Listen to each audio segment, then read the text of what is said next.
Assalamualaikum warahmatullahi wabarakatuh. Perkenalkan, saya Dedi Jaspin, calon guru penggerak Angkatan 9 SMK Negeri 2 Gunung Talang, Kabupaten Solo.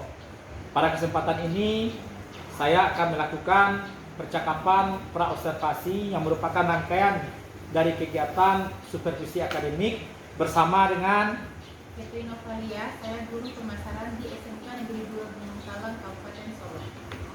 Baik, Bu Yet, terima kasih atas waktunya. Sama-sama, Pak Fitri. Gimana kabarnya, Bu Yet? Alhamdulillah sehat. Sehat. Gimana perasaannya hari ini? Senang, mungkin karena diokupasi sama Pak Dedi tadi. Oke, Bu Yet. Baik, Bu Yet. Tujuan dari percakapan pra-observasi kita ini adalah merupakan rangkaian dari kegiatan supervisi akademik.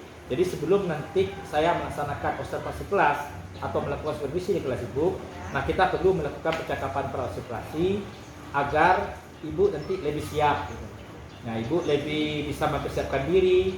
Nah, yang mana tujuan utama dari supervisi itu adalah bagaimana nanti Ibu mampu melakukan perbaikan proses pembelajaran Ibu sendiri. Jadi intinya supervisi itu adalah untuk murni pengembangan dari Ibu. Oke, Ibu bersedia, Ibu? Baik, Bu. Terima kasih. Bu, pertama yang ingin saya tanyakan pada Ibu, apa tujuan pembelajaran yang ingin Ibu capai? Sesuai dengan KD yang saya ajarkan nantinya, KD-nya adalah menganalisis kemasan produk. Tujuan pembelajaran saya nantinya ada 5, Pak Dedi. Yang pertama yaitu menguraikan pengertian pemasaran. Yang kedua, menganalisis konsep pemasaran. Yang ketiga, merinci proses pemasaran yang terjadi nantinya. Yang keempat, menganalisis rumusan rencana pemasaran. Dan yang terakhir adalah menganalisis strategi pemasaran produk. Baik, Bu ya. Ada 5 tujuan pembelajaran Ada Ibu ya, 5 Bu. nanti tujuan Nah, pembelajaran. bagaimana dengan area pengembangan yang ingin Ibu lakukan nanti? Iya, ada pengembangannya ada 3 nantinya. Yang pertama itu pengetahuan. Kalau pengetahuan kita konsepnya adalah bagaimana konsep pemasaran itu kita laksanakan kepada siswa. Yang kedua adalah keterampilan, bagaimana siswa nanti mengaplikasikan teori pemasaran yang berhubungan dengan prakteknya nanti di lapangan, apakah itu pas PL nantinya ataupun kita praktek di labor kita Pak Dedi. Yang ketiga adalah masalah sikap, mungkin dia bagaimana dia bekerja sama dengan temannya, berkolaborasi dengan antar temannya. Mungkin itu Pak Dedi. Baik, terima kasih Bu. Jadi ada 3 area pengembangan Ibu, pengetahuan, keterampilan, dan sikap nanti. Baik Bu, bisa nggak Ibu berikan gambaran rancang pembelajaran Ibu di kelas nanti? Ya, misalnya menyangkut dengan model, menyangkut dengan pendekatan yang Ibu gunakan, ataupun metode pembelajaran yang akan Ibu gunakan. Adapun model, pendekatan, kemudian metode, saya menggunakan model pembelajaran problem basic learning berbasis masalah Kak Dedi. Nanti saya akan menanyakan sebuah video pembelajaran ya terkait dengan masalah. Nanti siswa memecahkan solusi apa permasalahan yang terjadi. Kemudian siswa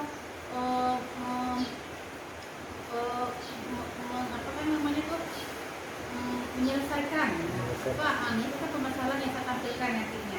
Kemudian pendekatan saya adalah scientific learning ya.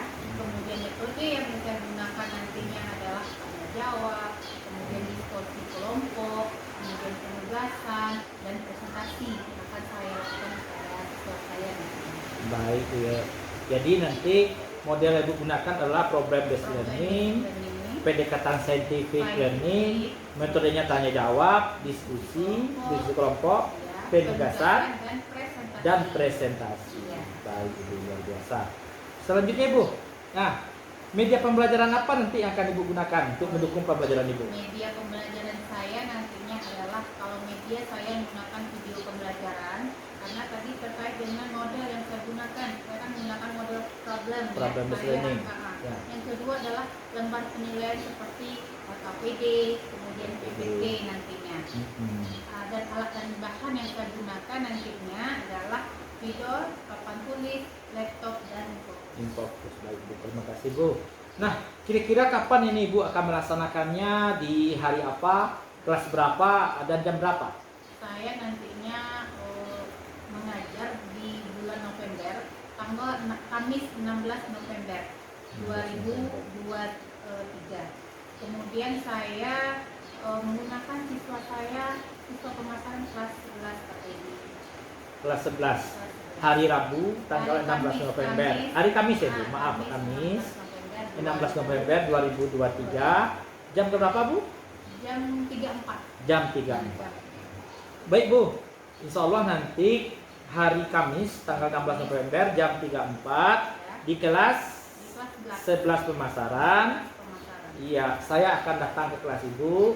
Saya akan melakukan supervisi. Ya, katakanlah kegiatannya nanti berbentuk namanya observasi kelas. Nah, selama di kelas itu saya akan mengamati proses pembelajaran Ibu dan saya akan mencatat. Nah, setelah itu nanti, setelah kita selesai melakukan observasi, kita akan melakukan lagi nanti Ibu namanya percakapan pasca observasi.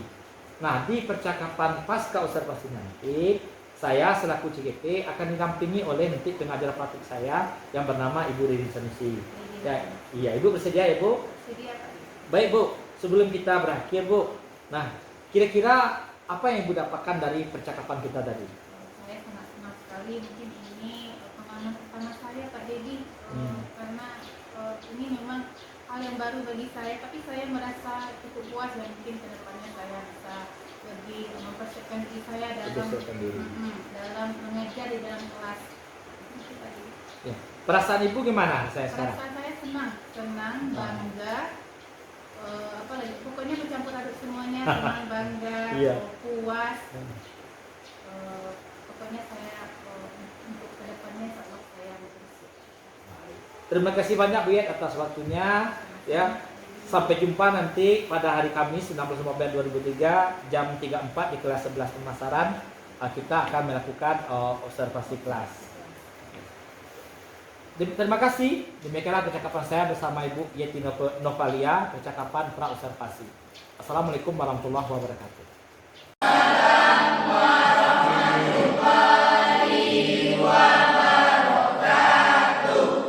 Pagi Ananda semua.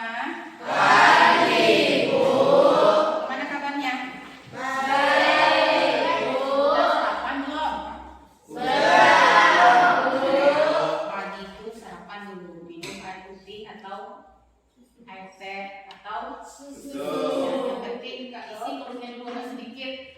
Oke,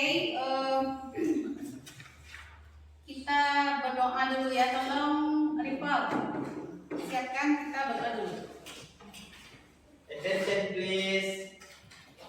Give respect. Finish. Pray Allah.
satu-satu ya, karena kangen mau absen semuanya.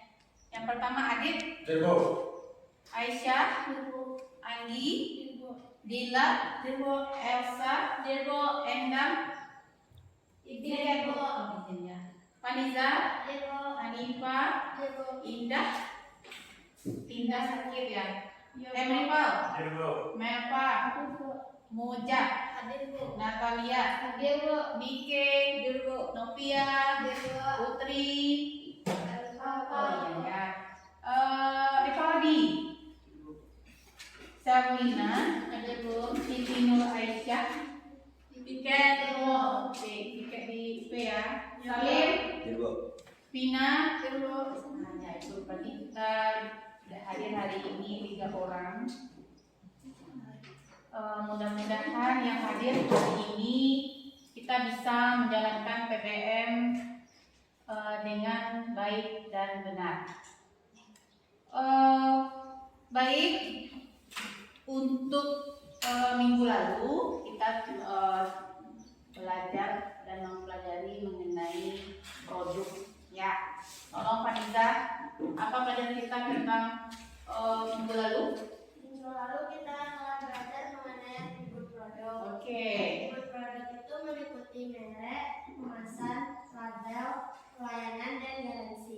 Iya, atribut produk ada merek, ada label, ada layanan, ada kemasan, ya. Nah, sudah kita kupas materi itu sebelumnya. Untuk hari ini, nah masih ada keterkaitannya dengan pelajaran kita minggu lalu, karena produk itu apakah bisa sampai di tangan kamu itu saja? Tidak. Lalu bagaimana? Distributor. Ada pemasarannya, distributornya, ya enggak? Ya. Sebelum kamu sampai ke tangan kamu produk itu, kamu tahu dulu harganya bagaimana, tinggi atau rendah. Nah, itu ya. Kemudian lagi, apakah produk yang kamu pakai itu juga ada promosinya atau tidak? Ada. Nah, itu ya. Itu keterkaitannya materi sebelumnya dengan materi hari ini. Lanjut. Jadi manfaat kita mempelajari materi hari ini adalah kamu bisa mengetahui produk itu bagaimana sampai di tangan konsumen, dari awal prosesnya, dari awal produk itu ada, kemudian bagaimana dia didistribusikan, kemudian bagaimana dia strategi pemasarannya seperti apa, kemudian lagi harganya bagaimana. Ya, itu materi manfaat yang kita pelajari hari ini. Kemudian tujuan pelajaran kita hari ini adalah ya, tujuannya yaitu kamu bisa mengetahui apa itu namanya yang pemasaran, kegiatan pemasaran itu seperti apa, kemudian konsep pemasaran itu seperti apa juga. Ya, jadi kamu bisa mengetahui nanti, memahami, menganalisis, merinci proses pemasaran seperti apa. Itu adalah tujuan pembelajaran kita hari ini. Nah, tuh. Kemudian lagi nanti akan Ibu tampilkan sebuah slide ya, produk yang udah lama, mungkin sekarang masih ada tetapi tidak booming lagi ya. Banyak orang beralih dari produk yang telah ada kemarin itu beralih lagi ke produk yang banyak, kayak kita hari ini kita akan bahas mengenai pemasaran tentang Nokia ya, yang pernah kamu menggunakan produk Nokia? Nah, jadi bagaimana sekarang? Sudah tenggelam ya. Sekarang orang udah banyak ke apa mereknya, yang lain apa mereknya? Telinga, Oppo, ya, iPhone yang lebih canggih lagi. Oke, nah mungkin dari Ibu akan menanyakan sebuah slide. Bentar.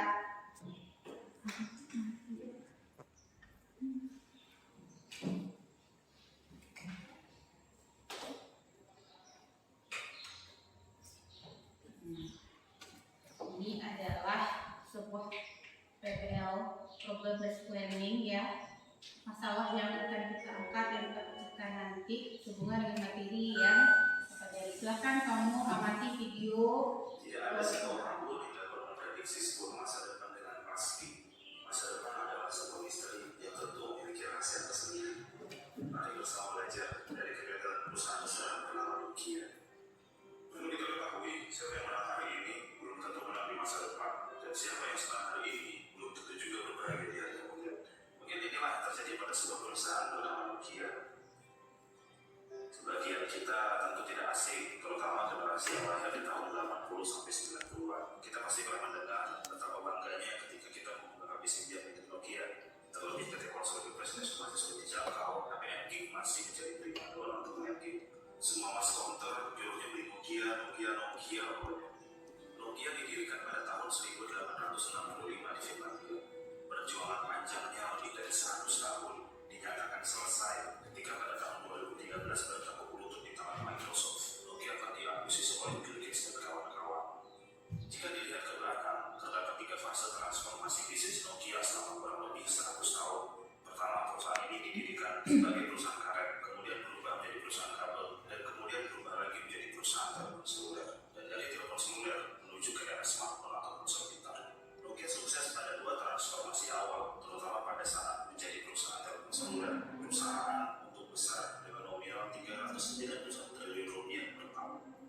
Petaka datang bagi Nokia ketika transformasi ketiga, yaitu era ponsel pintar. Pada tahun 2007, Apple mengumumkan iPhone pertamanya, yang kemudian pada tahun 2008 disusul dengan rilisnya Android oleh Google. Padahal sebelum itu, bersama dengan BlackBerry, mereka adalah 2 merek ponsel paling super power.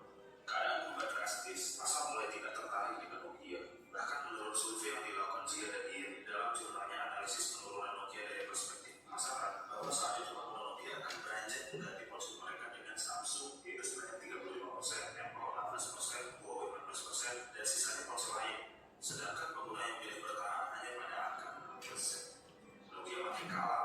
Menurut ujian survei seperti tahun 2014, laba Nokia turun drastis dalam rentang waktu 2007 hingga ke 2011, sehingga menyebabkan rasio ROI dan ROA-nya berubah dari yang semula positif di tahun 2007 menjadi negatif di tahun 2011.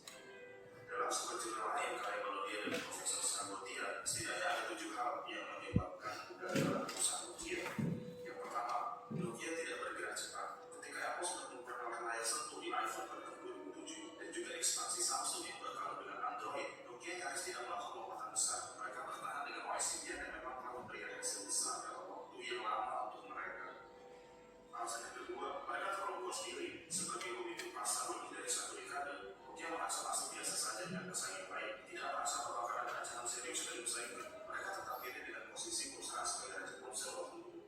Alasan yang ketiga, kurangnya inovasi produk. Ketika Samsung mengeluarkan seri terbarunya hampir setiap tahun, Nokia masih mengandalkan ponsel seluler lamanya.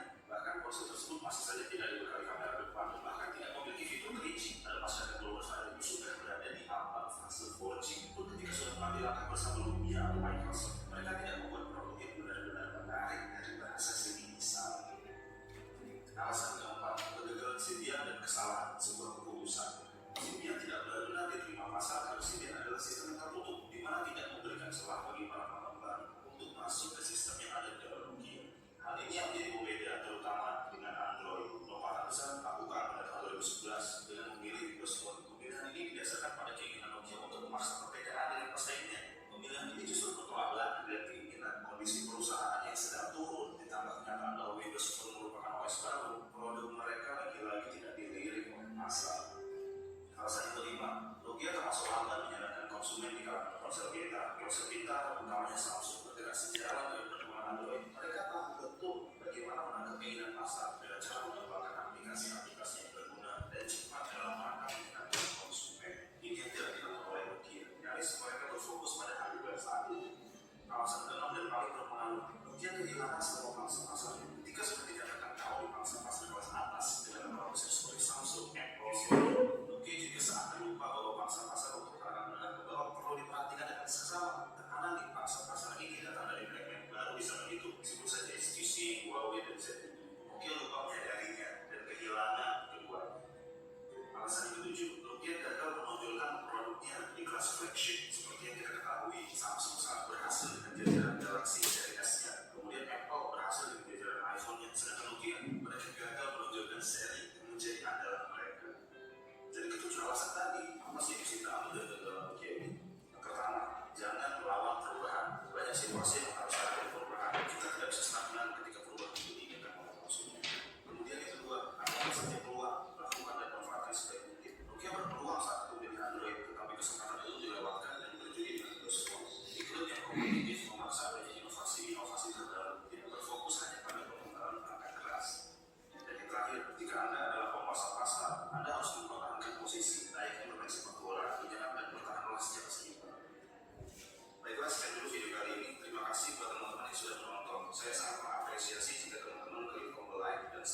kalau kita lihat apa yang dilakukan di pasar, kita kaitkan dengan bauran pemasaran, marketing, produk, inovasi kan. Bagaimana inovasi Nokia? Apakah kurang atau bagaimana? Kurang inovasinya ya, sehingga dia kehilangan segmen pasarnya, target pasarnya, begitu. Kemudian dari segi apa lagi? Dia pelajari perubahan ya. Sekarang orang zaman Android. Kemudian banyak sekali ketinggalan Nokia kalau kita lihat dari video tadi, ya. Dia tidak memperhatikan celah pemasaran, segmen pasarnya seperti apa, target pasarnya juga seperti apa. Kemudian inovasi produknya juga kurang, ya. Orang udah beralih ke Android, kemudian Nokia hanya seperti itu saja. Nah, itu mengenai video yang sudah kita tampilkan.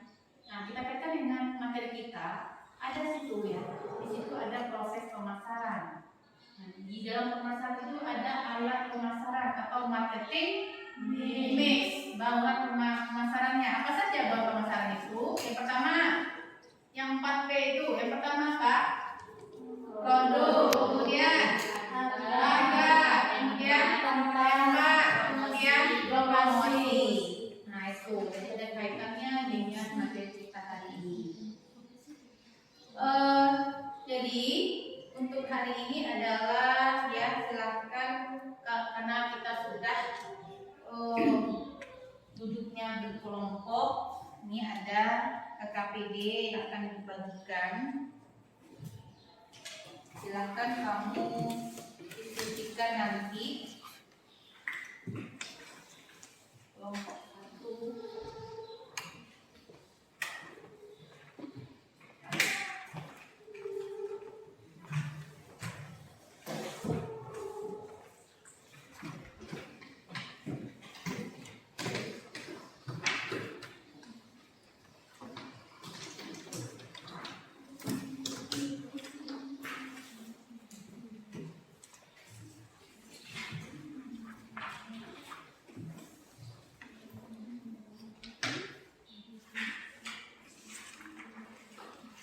Silakan kamu diskusikan pertanyaan yang ada di LKPD, ya. Berkelompok.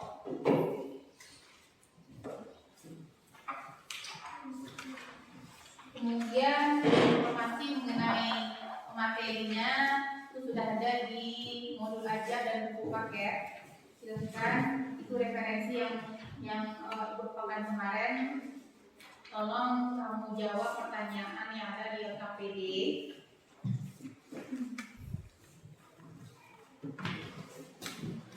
Silakan diskusikan. Nanti pas tampil nanti ibu ajak kelompok siapa yang tampil. Jadi hari ini tolong kamu siap-siap saja semuanya dulu, ya. Kita pakai acak. Nanti ibu acak siapa yang mau tampil. Tolong kamu jawab pertanyaan yang ada di LKPD. Kemudian tuh referensi yang ada sama kamu itu ada modul aja dan buku paket. Ibu kasih waktu 5 menit lah untuk diskusi, ya, di kelompok.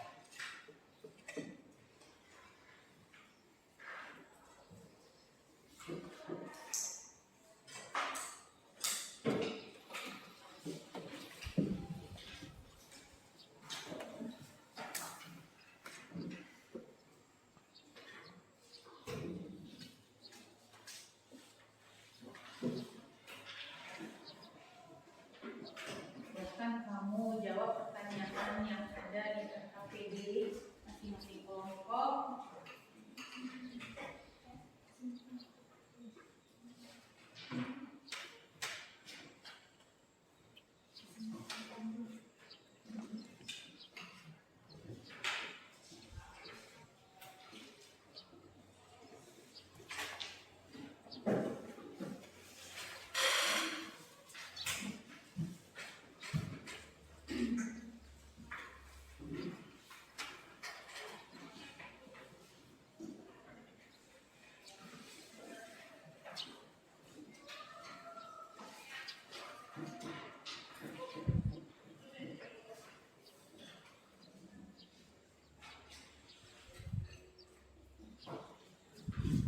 3 menit lagi ya.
Baik, waktunya udah habis ya.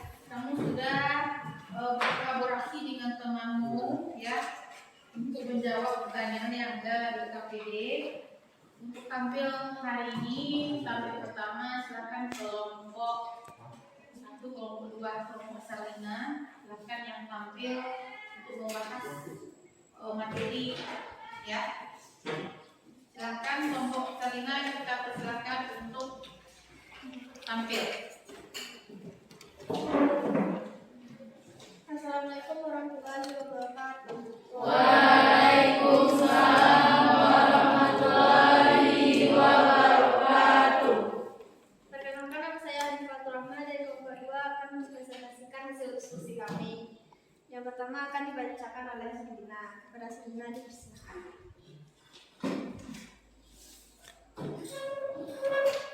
Baik, assalamualaikum warahmatullahi wabarakatuh. Waalaikumsalam warahmatullahi wabarakatuh. Perkenalkan, nama saya Sarina Amelia Putri dari kelompok 2. Saya akan membacakan hasil presentasi kami. Yang pertama, pengertian pemasaran.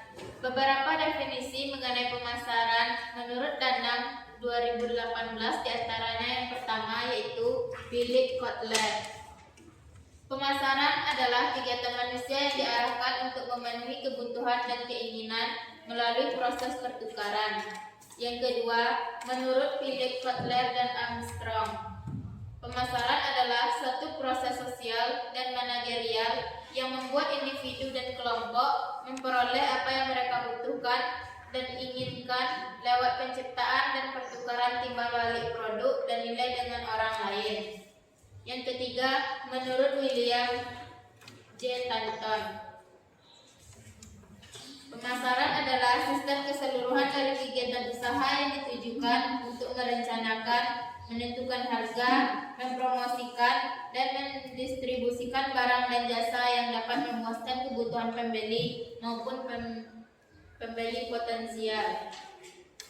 Yang keempat, menurut John Westworth, pemasaran adalah sebuah usaha terpadu yang dilakukan untuk memenuhi kebutuhan konsumen dan memberikan keuntungan atau laba kepada perusahaan. Yang kelima, menurut Tung Dasem Waringin, pemasaran adalah media untuk mengkomunikasikan sebuah nilai tambah yang lebih tinggi. Yang keenam, menurut Jay Abraham, pemasaran adalah sebuah media untuk mencapai kesuksesan dengan memberikan layanan yang baik kepada calon konsumen.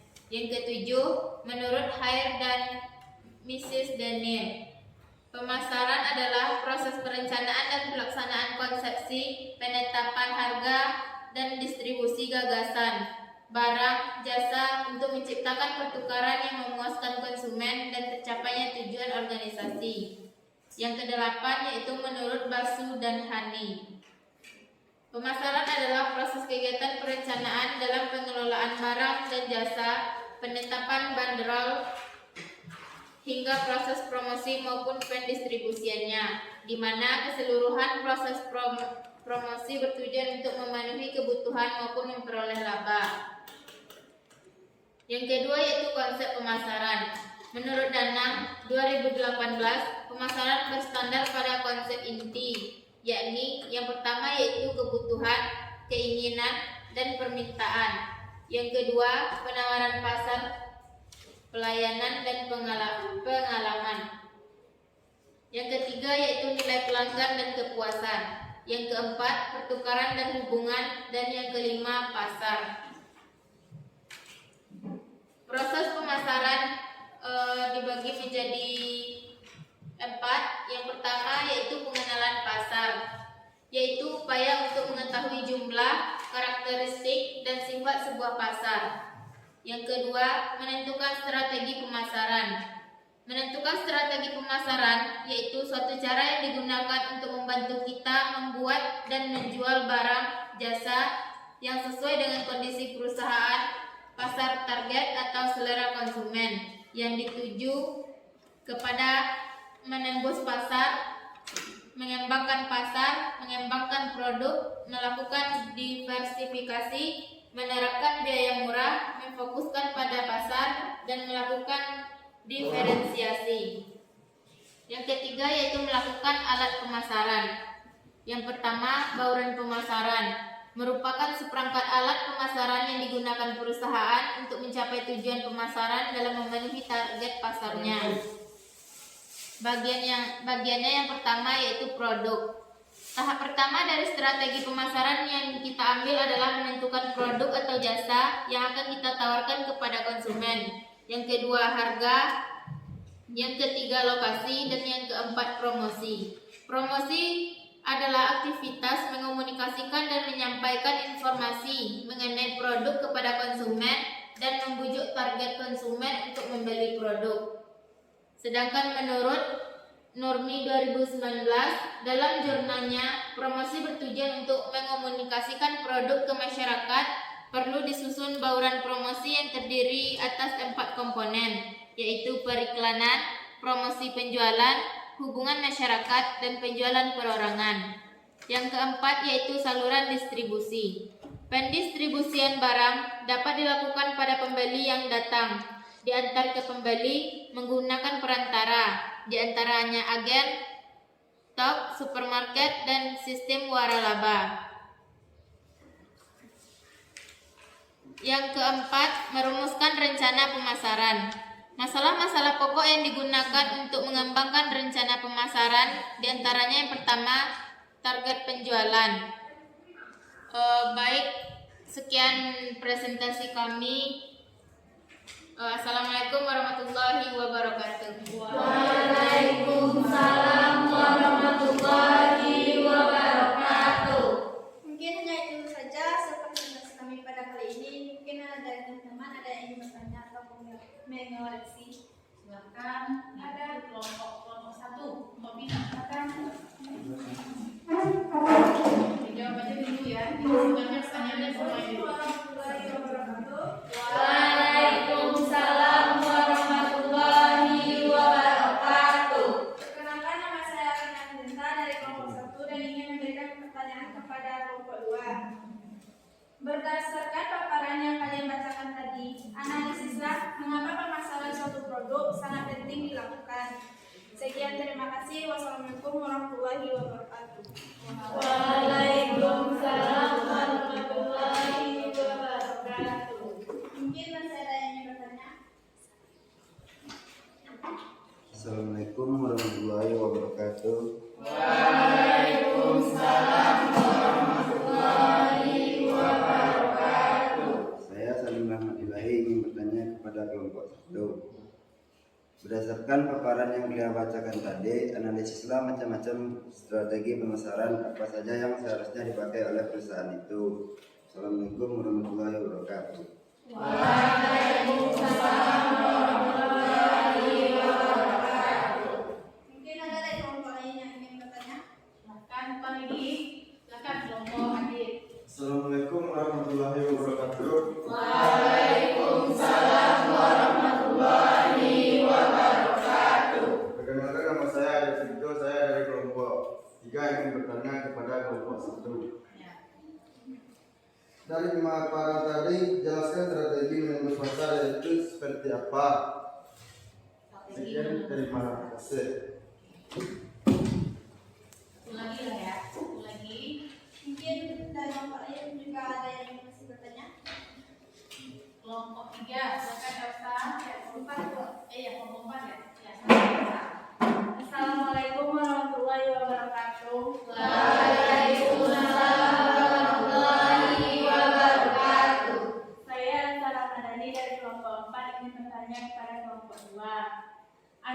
Analisislah bauran pemasaran yang tepat untuk suatu produk. Sekian, terima kasih. Assalamualaikum warahmatullahi wabarakatuh.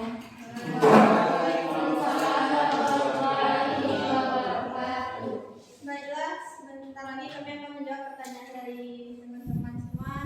Kami akan mencari jawabannya sebentar.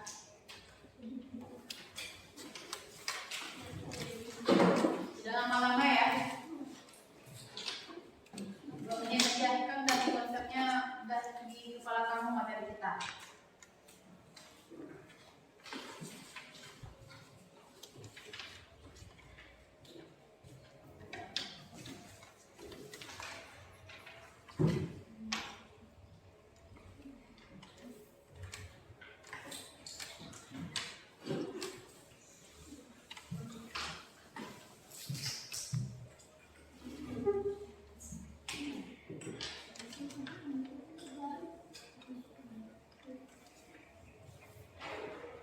Dan silakan dijawab kelompok 2.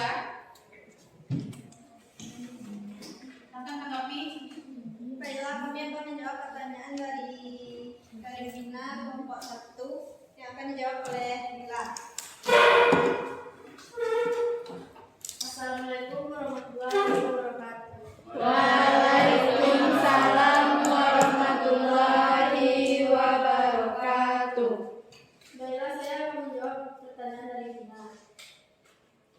Marketing atau pemasaran merupakan rangkaian kegiatan yang dilakukan untuk memenuhi kebutuhan dan kepuasan konsumen. Kegiatan pemasaran dilakukan dengan cara membuat produk, menentukan harga, menentukan tempat penjualan, dan mempromosikan produk kepada konsumen. Jadi, tanpa kegiatan pemasaran, keinginan konsumen tentang sesuatu produk yang diinginkannya tidak akan tercapai. Apakah Vina puas? Baiklah, pertanyaan selanjutnya dari Salim yang akan dijawab oleh Rivaldi.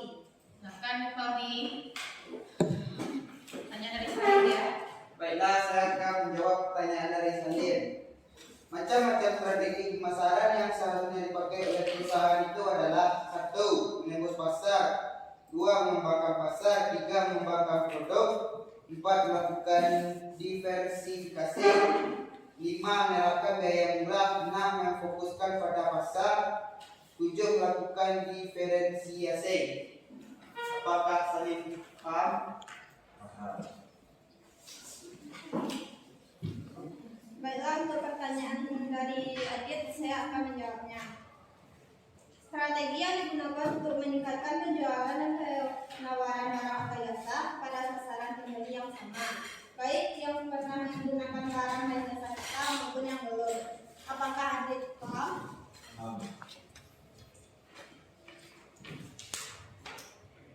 Apalagi? Pertanyaan selanjutnya dari Elsa yang akan dijawab oleh Emrifa. Baik, saya akan menjawab pertanyaan dari Elsa. Bauran pemasaran merupakan seperangkat alat pemasaran yang digunakan perusahaan untuk mencapai tujuan pemasaran dalam memenuhi target pasarnya. Bauran pemasaran itu yakni produk. Tahap pertama dari strategi pemasaran yang kita ambil adalah menentukan produk atau jasa yang akan kita tawarkan kepada konsumen. 2. Harga. Menentukan harga jual dari produk yang akan dipasarkan. 3. Lokasi. Lokasi akan menentukan konsep penjualan. 4. Promosi. Adalah aktivitas mengomunikasikan dan menyampaikan informasi mengenai produk kepada konsumen dan membujuk target konsumen untuk membeli produk. Apakah ada puas? Baiklah, mungkin yang itu saja diskusi kami pada kesempatan kali ini. Mungkin kata saya ada yang salah, mohon dimaafkan. Saya akhiri dengan assalamualaikum warahmatullahi wabarakatuh. Waalaikumsalam warahmatullahi wabarakatuh. Ya, itu tadi penampilan dari kelompok 2. Kita beri aplaus untuk kelompok 2.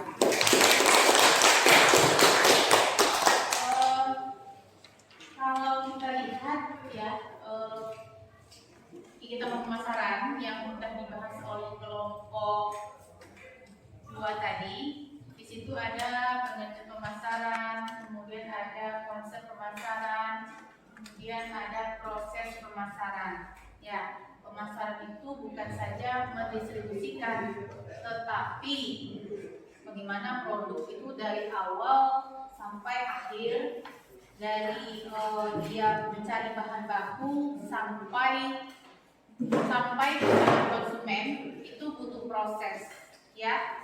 Kemudian prosesnya itu banyak sekali, ya, strategi yang harus diapakan, ya, strategi yang harus dipakai oleh perusahaan supaya dia bisa memenangkan pasar, ya. Kemudian lagi, ya, pada proses pemasaran itu, ya, sebelumnya kita yang sudah kita bahas, yang sudah kamu ketahui juga mengenai bauran pemasaran.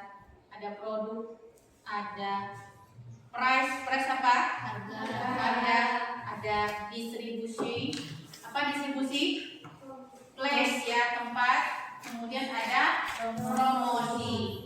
Nah, itu saling berkaitan dalam proses pemasaran, ya, marketing mix. Kemudian kalau banyak sekali strategi pemasaran, yang kita pakai dalam memenangkan pasar tadi. Apakah itu strategi mengembangkan pasar, kemudian mengembangkan produk, melakukan diversifikasi, menerapkan biaya murah, kemudian memfokuskan pada pasar. Menerapkan biaya murah juga salah satu strategi pemasaran. Apa gunanya kalau biaya murah? Bagaimana kita menarik konsumen? Banyak atau sedikit? Banyak. Biaya murah, kemudian kualitasnya juga bagus. Pasti konsumen akan berpindah ke tempat kita. Konsumen banyak, ya, pelanggan kita banyak. Kemudian lagi kita bisa memenangkan pasar, memenangkan penjualan, ya, laba semakin hari semakin meningkat. Tuh, ya, itu adalah materi yang kita bahas hari ini. Selanjutnya ada lagi yang ingin ditanyakan? Kalau tidak, silahkan menyimpulkan materi kita hari ini. Silahkan Dila, kita simpulkan materi hari ini. Baiklah, saya akan menyimpulkan materi hari ini. 1. Marketing atau pemasaran merupakan rangkaian kegiatan yang dilakukan untuk memenuhi kebutuhan dan kepuasan konsumen. Ya. Kegiatan pemasaran dilakukan dengan cara membuat produk, menentukan harga, menentukan tempat penjualan, dan mempromosikan produk kepada konsumen. 2. Konsep pemasaran. A. Kebutuhan, keinginan, dan permintaan. B. Penawaran pasar, produk, pelayanan, dan pengalaman. Oke, lanjut. C. Nilai pelanggan dan kepuasan. D. Pertukaran dan hubungan. E. Pasar. 3. Proses pemasaran. Pengenalan pasar, menentukan strategi pemasaran, menentukan alat pemasaran. 4. Merumuskan rencana pemasaran. A. Target penjualan, yaitu target penjualan ditetapkan berdasarkan analisis berbagai kemungkinan strategi pemasaran yang menguntungkan. B. Anggaran pemasaran, yaitu anggaran pemasaran yang menyeluruh. Ini biasanya ditetapkan lagi berdasarkan suatu persentase dari tarif penjualan. C. Alokasi marketing mix. Perusahaan harus menetapkan bagaimana cara mengalokasi anggaran pemasaran untuk suatu produk ke berbagai alat pemasaran seperti periklanan, promosi, penjualan, dan personal selling. D. Penetapan harga. Perusahaan harus menetapkan harga dan daftar harga sebelum memberikan potongan serta penghargaan. E. Alokasi anggaran pemasaran produk. Setiap tahun, perusahaan harus menghitung banyaknya uang yang dialokasikan pada masing-masing produk. Dalam menentukan produk mana yang perlu dikurangi anggarannya, perusahaan harus mempertimbangkan beberapa faktor, yaitu A. Jumlah produk lain, B. Banyaknya produk mix, C. Jenis produk yang mempunyai permintaan cukup banyak baik pada saat sekarang maupun pada saat yang akan datang. D. Jenis produk yang permintaannya sedikit. Nah, terima kasih Dila yang sudah menyimpulkan pada kita hari ini.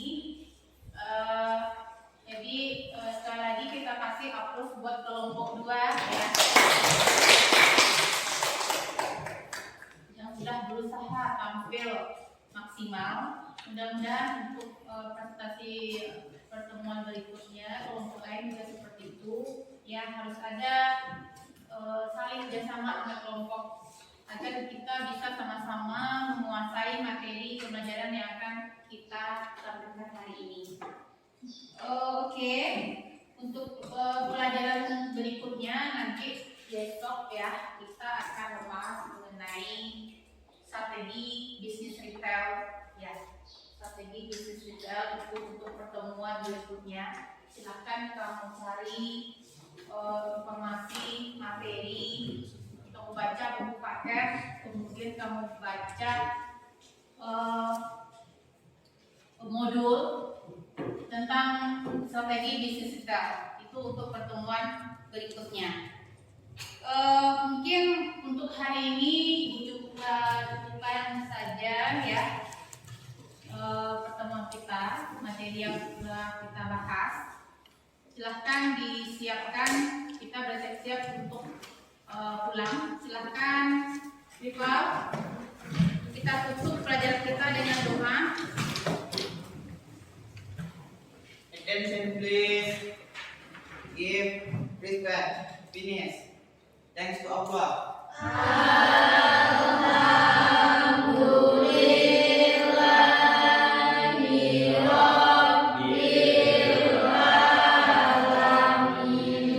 Say salam.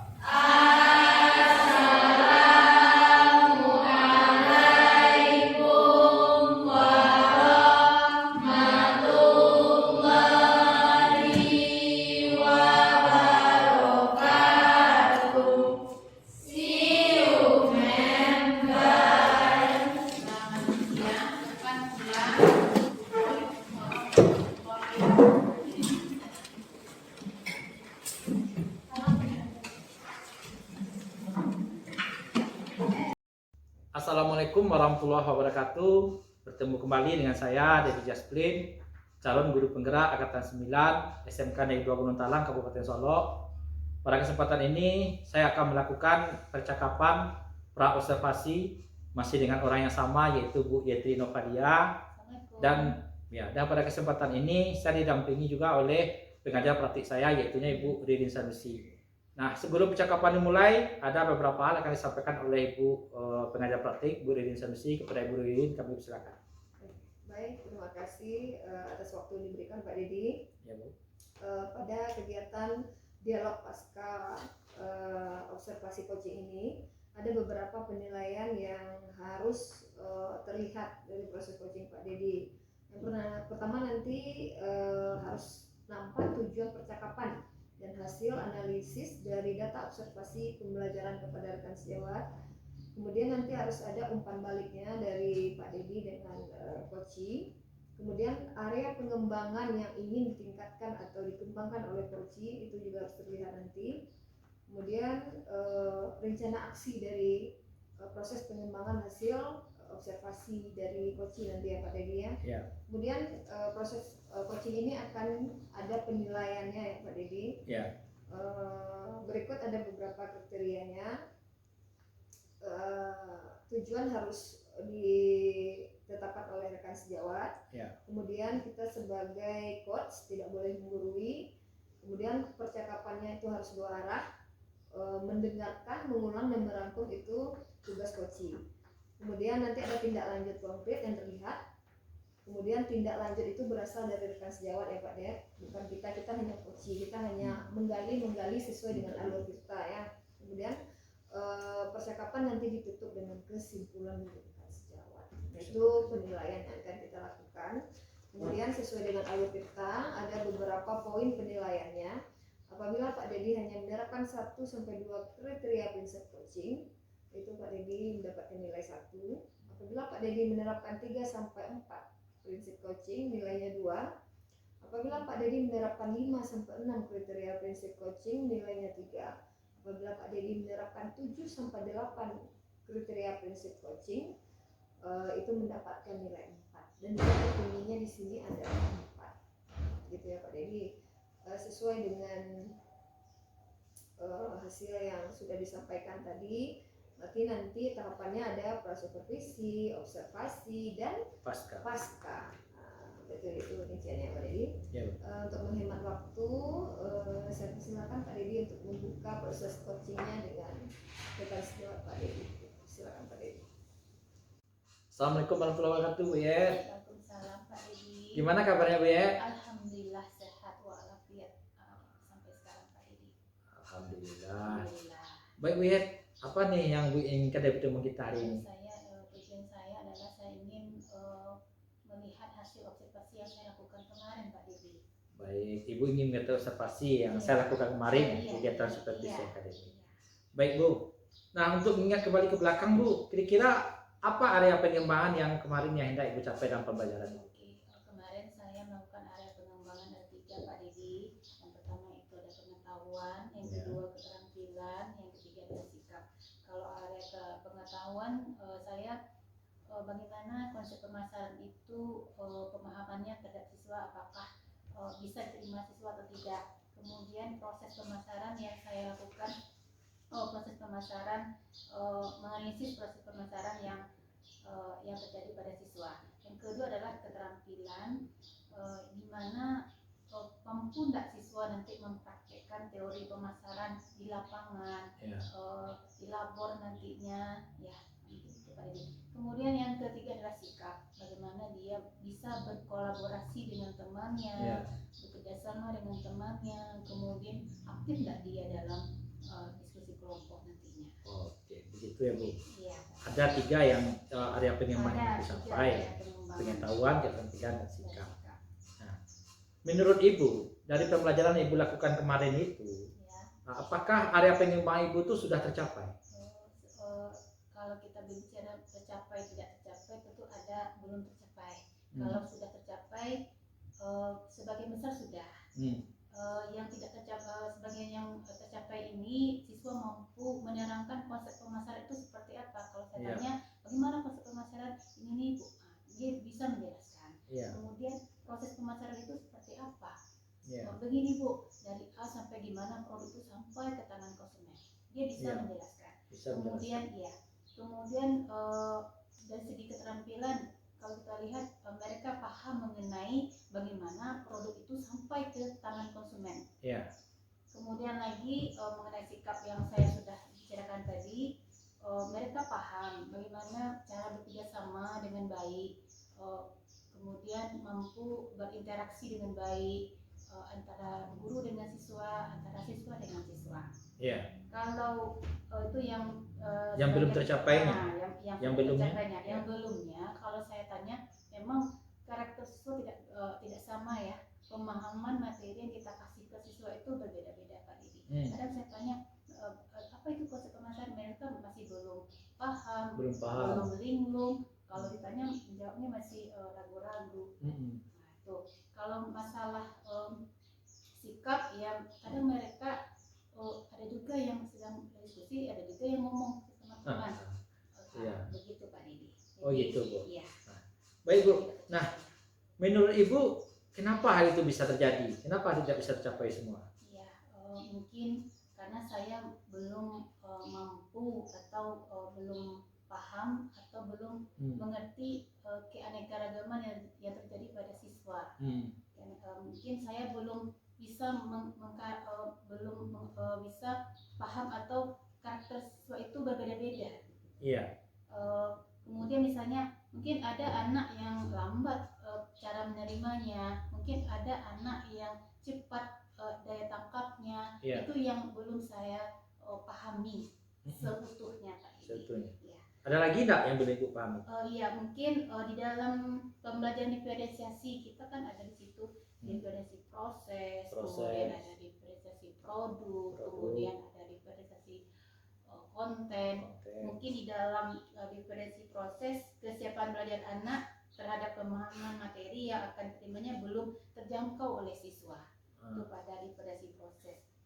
Kemudian di diferensiasi produk, siswa itu masih membaca materi yang akan disampaikannya, masih membaca materi. Apa istilahnya textbook ya? Textbook. Seharusnya kan siswa itu lebih aktif menggunakan PPT, kemudian menggunakan Canva dalam pembelajaran, kemudian menggunakan pamflet, brosur dan sebagainya. Itu yang diferensiasi produk. Kemudian diferensiasi konten. Pembelajaran yang saya terapkan kemarin, yang observasi Pak Dedi yang saya lakukan, saya masih menggunakan video. Ya, kan kalau anak itu ada yang kinestetik, ada yang behavior ya. Nah, kalau anak yang mungkin dia suka menggambar, sedangkan saya hanya menampilkan video saja, melihat dan mendengar. Nah, itu mungkin kekurangan saya Pak Didi. Kemudian LKPD yang saya bagikan itu sama semuanya. Semuanya. LKPD saya bagikan sama, sehingga saya kurang bisa mengukur bagaimana cepat atau lambatnya dalam pengerjaan soal sehubungan dengan LKPD yang saya bagikan ke siswa Pak Didi. Itu yang pertama. Yang kedua, ada lagi? Ya, silakan. Yang kedua adalah saya belum sepenuhnya melakukan pengembangan KSE tadi. Ya, saya belum sepenuhnya maksimal melakukan pengembangan KSE tadi. Mungkin sebagian sudah, ya, seperti membaca salam, kemudian berdoa, presensi, kemudian persepsi dan segala macamnya. Iya. Baik Bu, itu aja Bu. Itu Pak Didi. Jadi intinya Ibu belum itu ya, belum melaksanakan pembelajaran diferensiasi dan KSE. Oke Bu. Nah kalau begitu Bu, dari kekurangan yang Ibu sampaikan tadi, nah apa kira-kira kegiatan atau aktivitas pengembangan diri Ibu untuk memperbaiki kekurangan tadi? Iya, saya akan belajar kembali Pak Dedi, menggali informasi. Mungkin selama ini saya kurang informasi, ya. Untuk kedepannya saya harus belajar lagi bagaimana pembelajaran diferensiasi yang seharusnya saya lakukan di lapangan. Kalau kemarin mungkin biasa saja, mungkin untuk kedepannya nantinya saya bisa mengaplikasikan pembelajaran diferensiasi itu dengan mengintegrasikan dengan KSE Pak Didi. Oh gitu. Ya. Kemudian saya kaitkan nanti KSE dengan pembelajaran integrasi dengan pendekatan model, kemudian strategi pembelajaran yang akan saya sampaikan di kelas nanti. Di kelas. Baik Bu.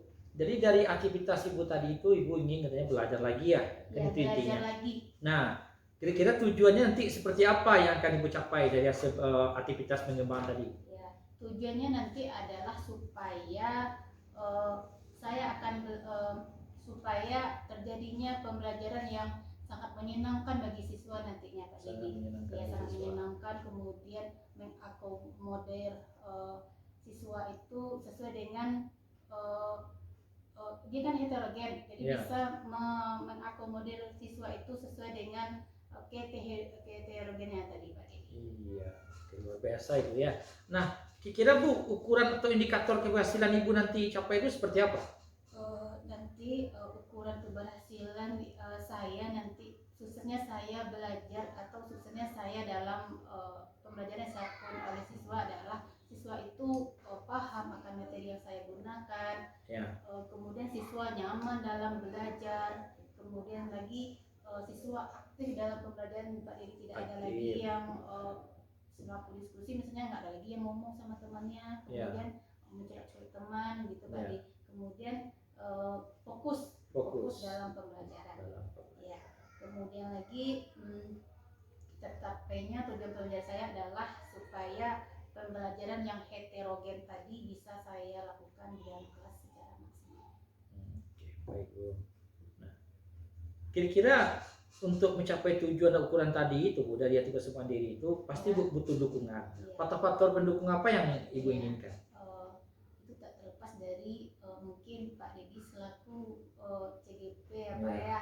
Mungkin banyak sekali yang saya harapkan nantinya dari Pak Dedi ya sebagai guru penggerak, nantinya kolaborasi antara guru dengan Pak Dedi, saya pribadi dengan Pak Dedi, untuk memahami pembelajaran yang berdiferensiasi dan KSI sesuai dengan simpak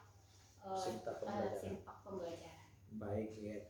Nah, kira-kira kapan ini Ibu akan mulai melaksanakannya? Secepatnya Pak Dedi, mungkin karena sudah Pak Dedi observasi, kemudian dari awal dulu pra observasi, sudah melakukan observasi, kemudian pasca observasi mungkin habis lebaran ini saya dengan cepat saya aplikasikan dalam pembelajaran saya. Baik, secepat mungkin. Baik Bu ya. Kita tunggu nanti tanggalnya Bu ya. Iya. Baik Bu, sekarang kita sudah sampai di akhir pembicaraan Bu ya. Nah, dari awal kita bicara tadi, kira-kira apa yang Ibu dapatkan dari pembicaraan kita? Banyak sekali manfaat yang saya lakukan, manfaat yang saya terima ya. Yang pertama saya tadi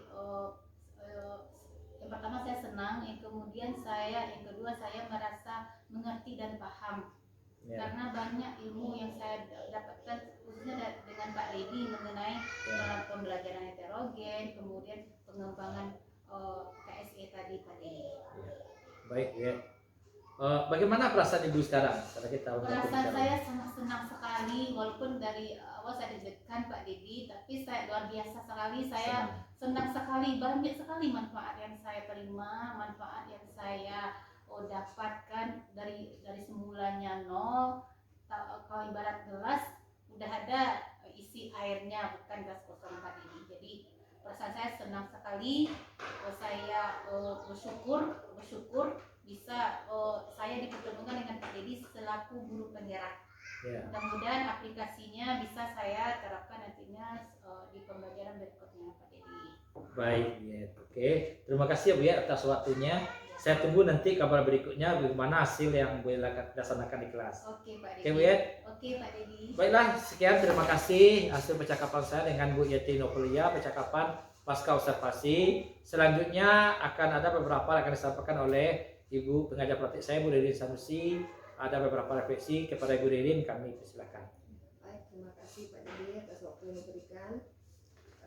Dari pengamatan yang sudah saya lihat, proses yaitu dari prasupervisi ya, di sana terlihat tadi ada Pak Dedi mendiskusikan standar kompetensi yang sudah digunakan, itu terlihat. Kemudian menanyakan kompetensi area pengembangan yang ingin dikembangkan oleh rekan sejawat juga sudah terlihat. Kemudian menanyakan kompetensi area mana yang spesifik yang akan diobservasi sudah terlihat. Kemudian Pak Dedi juga sudah menanyakan indikator ketercapaian tujuan pengembangan yang ingin dilakukan oleh rekan sejawat juga sudah terlihat. Kemudian pada tahapan observasi di sana saya juga lihat Pak Dedi ada fokus pada area yang ingin dikembangkan, termasuk pada hasil dari percakapan.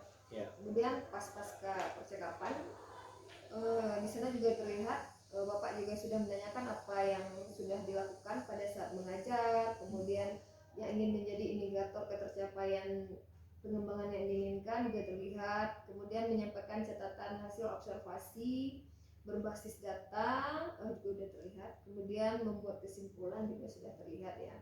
Jadi secara tidak langsung kegiatan coaching hari ini sudah berjalan dengan sangat bagus. Nah itu sedikit refleksi dari saya.